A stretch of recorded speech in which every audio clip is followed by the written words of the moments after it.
नमस्ते भारत, नमस्ते किसान।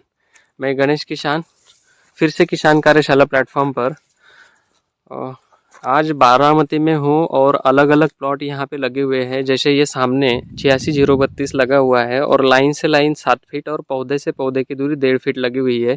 ये हमारे जगताप जी सर के ही यहाँ पे लगा हुआ है। दूसरा कि व्यवस्थापन कैसा करना चाहिए गन्ने में, ये थोड़ा सा बताने का मैं प्रयास करूँगा और दिखाने का भी, क्योंकि किसान कार्यशाला प्लेटफॉर्म एज अ प्रैक्टिकली चीज़ें आपको देखने के लिए मिलनी चाहिए। तो सबसे पहले किसान का मैं परिचय ले लेता हूँ। नमस्ते, आपका परिचय बताइए कि हम लोग कहाँ पर हैं।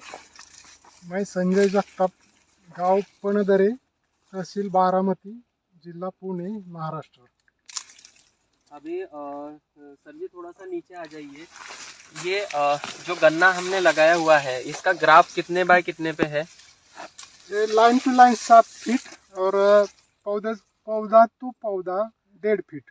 1.5 फीट में ये पौधा लगा हुआ है। और ये लगाने की डेट कब की है? ये 16/8।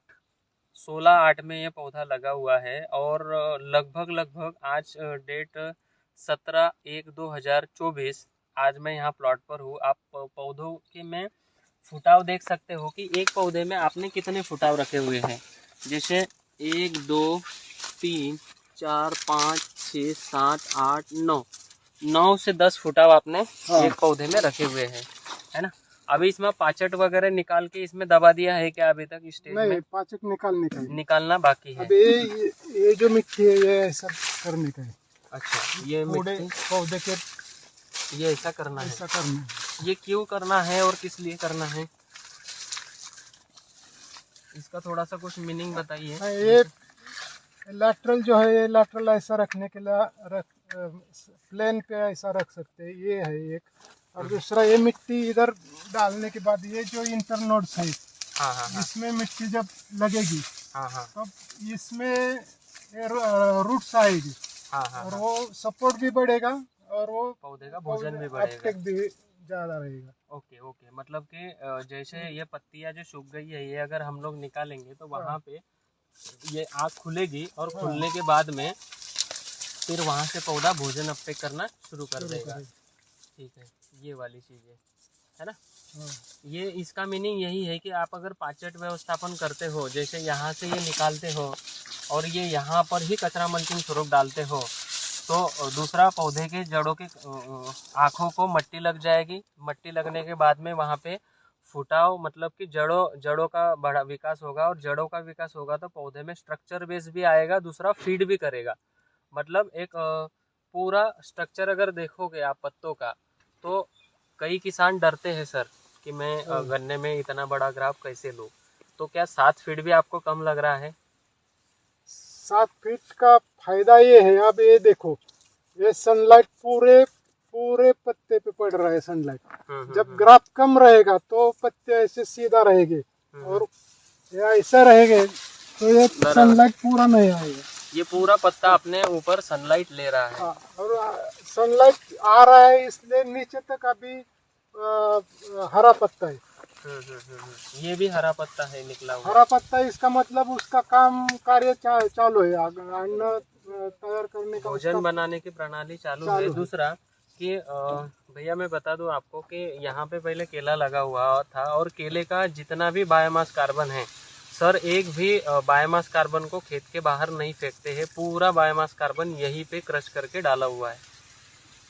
इसीलिए खर्चा कम करके अच्छा उत्पादन कैसे आए इसके ऊपर इनका काफी अच्छा जोर रहता है। केमिकल पे ज्यादा जोर नहीं, ये सब पत्तियां इसमें डालने का। काफी अच्छा है, कोई दिक्कत नहीं। दूसरा ये जैसे 7/1.5 है, थोड़ा सा ट्रायल के लिए एक प्लॉट इन्होंने 8/1.5 किया हुआ है। हाँ, है ना, वो भी मैं आपको दिखा देता हूँ। अगले साल और इनका 150 टन का जो टारगेट है, 1 एकड़ में 150 टन, वो देखने के लिए शायद यहाँ पे अपने को मिल सकता है। और 100% मिलेगा इतना मुझे पता है, क्योंकि इनकी मेहनत मुझे पता है कि इनकी मेहनत क्या है। थोड़ा सा वो प्लॉट में भी दिखाते हैं 8/1.5 पर। पॉज कर दी।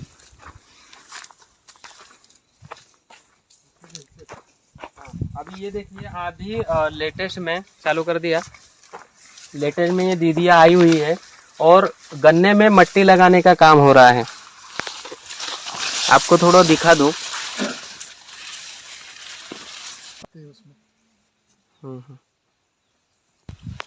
ये यहाँ पर लगभग 8 बाय 1.5 का पौधा यहाँ पर भी लगा हुआ है। यहाँ पर सर आपने दोनों एक ही समय लगाया हुआ होगा, एक ही समय लगा है। तो दोनों में क्या अंतर दिखाई दे रहा है आपको? हाइट हेल्थ में, फुटवो में, नीचे की मोटाई में क्या समझ में आ रहा है कि अभी कुछ समझ में नहीं आ रहा है? अभी कुछ नहीं समझ में। हाँ। और वो ऐसा कंपैरिजन नहीं कर सकते हम, वो खेत अलग है, ये खेत अलग है। हाँ, ये बात मेन है। एक खेत में 2 प्लॉट है, इसमें 2 ग्राफ रखे तो कंपैरिजन कर सकते हैं। बराबर बराबर, ये रियल बात है और हर किसान के मन में ये सोच होनी चाहिए।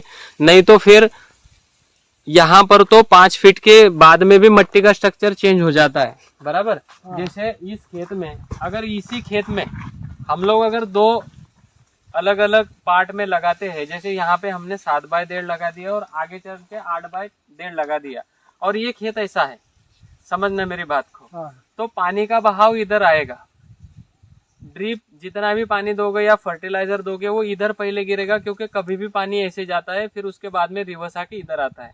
तो पता चला कि 7 बाय 1.5 में बढ़िया रिजल्ट आया और 8 बाय 1.5 में कम रिजल्ट आया।